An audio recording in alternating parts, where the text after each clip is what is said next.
Welcome back to our channel. నేను మీ మాదిరి. మీ దగ్గర డబ్బులున్నాయా? మీ అవసరానికి మించి డబ్బులున్నాయా? అయితే ఇంకా చాలా జాగ్రత్తగా ఉండాలి. ఎందుకు అంటే ఈ రోజుల్లో డబ్బు లేని వాడి కంటే డబ్బులు ఉన్నవాడు చాలా చాలా జాగ్రత్తగా ఉండాలి. నీకు ఎంత డబ్బు ఎక్కువగా ఉంది అంటే అంత ఆలోచన శక్తిని కోల్పోతావు అనమాట. ఆ డబ్బు చివరికి నీ తోబుట్టువుల్ని, అమ్మానాన్నల్ని అందరినీ కూడా నిన్ను దూరం చేసేదాకా వదిలిపెట్టదనమాట. అదొక్కటే కాదండి. ఆఖరికి నిన్ను ఎలా అంటే నిన్ను ఏది కూడా ఆలోచన శక్తి అనేది లేకుండా నువ్వు చాలా డబ్బులున్నాయి, నీకు ఇవి ఉంటే చాలు, ఇంకా లైఫ్‌లో ఏది అవసరం లేదు వేటితోనూ. ఆ డబ్బుంది కాబట్టి నువ్వు ఏదైనా చేయగలవు అన్న ఒక ధీమాని నీలో కలిగేలాగా చేస్తదనమాట.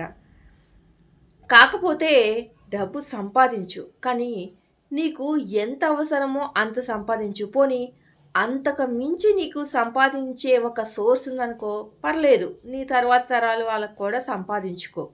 కానీ ఒకటి గుర్తుపెట్టుకో, ఎంత సంపాదించినా ఇది నేను అనుభవించటానికే ఉన్నంత కాలము నేను అనుభవించటానికి, నా తర్వాత తరాలు అనుభవించటానికే కానీ నేను వెళ్ళేటప్పుడు నాతో కూడా అయితే రాదు అనే ఒక జీవిత సత్యాన్ని మాత్రం గుర్తుపెట్టుకో.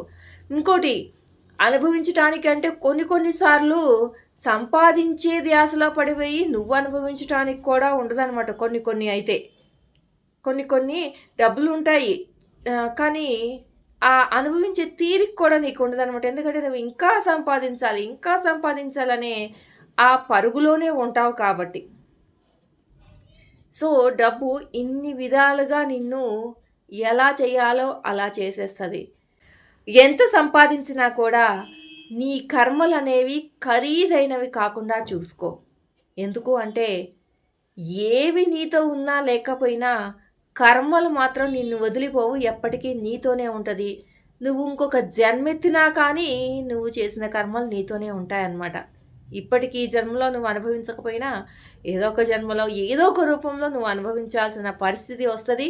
కాబట్టి నీ కర్మలు ఖరీదైనవి లేకుండా చూసుకో. అంటే డబ్బుంది కదా అని విర్రవీగిపోతూ నేను ఏం చేసినా చెల్లుతుందన్న అహంభావంతో ఏది పడితే అది చెయ్యకు అని అర్థం అనమాట నేను చెప్పే మాటల్లో. డబ్బున్న వాళ్ళు తెలుసు కదా, రకరకాలుగా ఏది కావాలంటే అది చేసేస్తారు. ఎలాంటి తప్పు చేసినా దానిలో నుంచి డబ్బుతో మేము బయటపడిపోగలము, మాకు డబ్బుంది, మమ్మల్ని ఎవరేం చేయగలుగుతారు అన్న ఒక యాటిట్యూడ్తో బతికేస్తా. ఆ డబ్బే లోకము, ఆ డబ్బే ప్రపంచము, ఆ డబ్బే ఉంటే అసలు ఈ ప్రపంచంలో నన్ను ఆపేవాడు లేడు అన్నంత అహంభావంతో మెలుగుతూ ఉంటారు. అందరూ కాదు, కొందరు.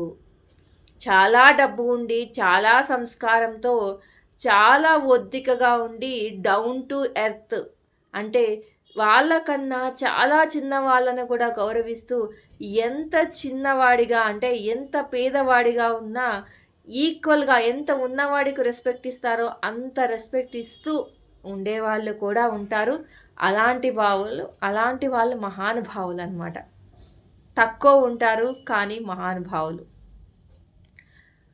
అలా నువ్వు అంతలాగా ఉండలేకపోయినా కానీ నీ డబ్బు సంపాదన అనే పనిలో పడిపోయి నాకేంటి అన్న అహంకారంతో చెయ్యకూడని పనులు మాత్రం చెయ్యకండి.